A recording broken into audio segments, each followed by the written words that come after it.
guys were in there. Why? Well, somebody might come and yell at me. You guys, none of us are supposed to be in there. You could get cut on a piece of glass or poked with a nail, or a block of concrete could fall on your head. That could hurt something terrible. I think so. Look, I don't want you guys to think that I wanted to be some kind of monster when I tore in there and took you away from all your fun. I was just worried, that's all. Actually, I remember when I was a kid, I used to play in a junkyard. Yeah, there was this old red Jeep, and my friend Ricky Lyle and I used to get in it, pretend we were driving. We'd bounce up and down in the streets, in the seats, whenever we hit a bump. I remember one time, Ricky wanted to drive, and I wouldn't let him, so he ran home. And I played by myself for a while, but it was no fun. So I opened the door to the Jeep, and it squeaked and it clunked, and I was afraid the man in the office would hear me, but I never got caught. Did you two have fun? I was Captain Sinbad. We were on the island of the Cyclops.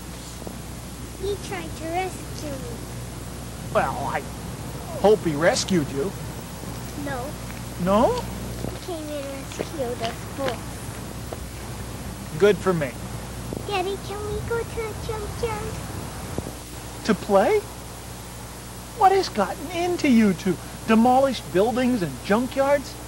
I mean, look at that old building. It's shattered and broken. And that junkyard I used to play in, nothing but cars that people had died in.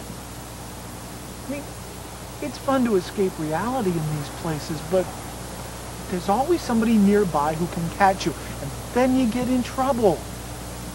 Children should have nice playgrounds.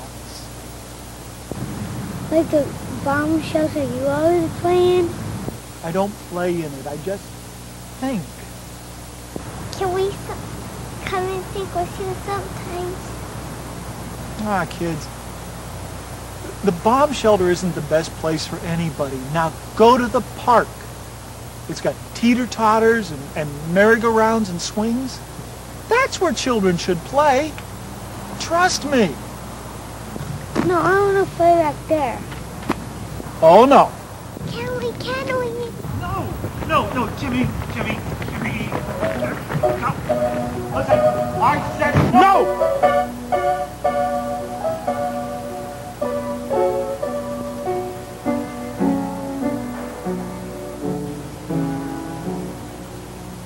My children stood there looking up at me with the fear of God in their eyes. The way the Hiroshima survivors looked up at the American conquerors. It had finally happened. I was an authority figure. And I feel so guilty about it, like I was committing a crime. I was afraid people were standing there looking at me thinking, there's that big brute who's mean to his children. And suddenly I had to prove I wasn't. So I took the kids to get some ice cream. What do you think you should have done? Slapped them? I keep trying to remember what Suzanne would have done. And when I do remember, I can't do it. Well, the kids did what you wanted them, right? I think you're being too nice to me. Suzanne was the parent, not I.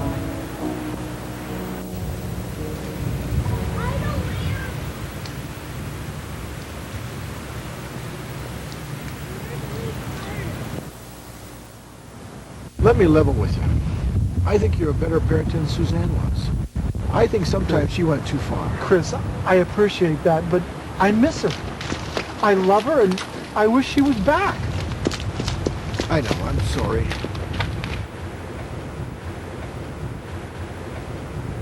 What did the cops think happened to her? I haven't heard anything for so long now.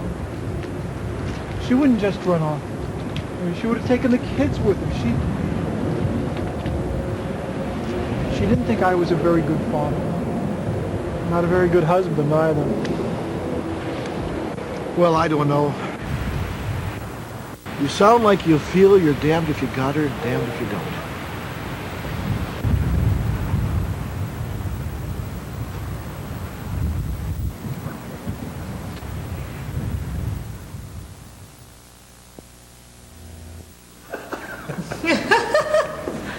Welcome back to Late Night. If you just joined us, my name is Chris Andrew Robbins, and my guests are Jane Gurnetsky and Johnny Slacker. You know, when I first started out in comedy, I think the audiences would have voted for unilateral reduction. You were a bomb, huh? Oh. I was such a bomb, the CIA wanted to declare me top secret.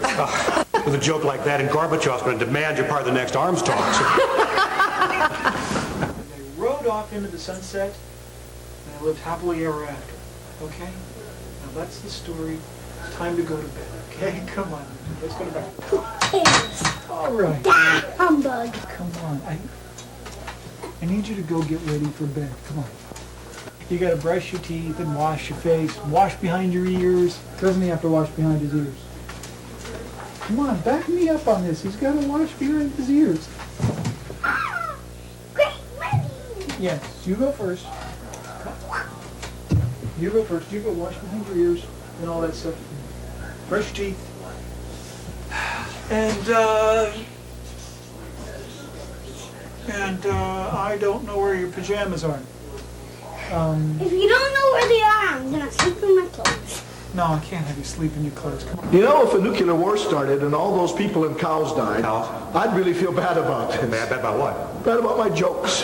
You don't have to wait for a war to feel bad about your jokes. Anyway, I heard there were still people around who had those bomb shelters left over from the 50s. Oh, I heard they opened one up and then they found a dozen comedians sheltered inside. You forgot to brush your teeth and wash your face. You know, the word bomb shelter does sound like a place to hide the bomb. Yeah, wouldn't it be great to put all the nukes inside and keep the world safe from them? Yeah, but what's going to protect us from the comedians, huh? We'll be protected from those by keeping your number equal to that of the Soviets. Don't they call that the balance of terror? Listen, What? they're talking about bomb shelters. Bomb shelters. Okay. Good night, you guys.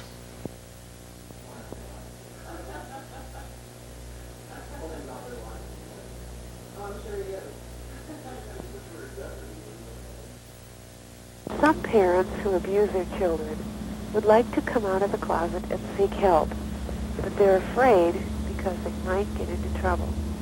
If you or someone you know has a problem with child abuse and would like to seek help, then contact the Chippewa Valley Christian Family Center at 839-41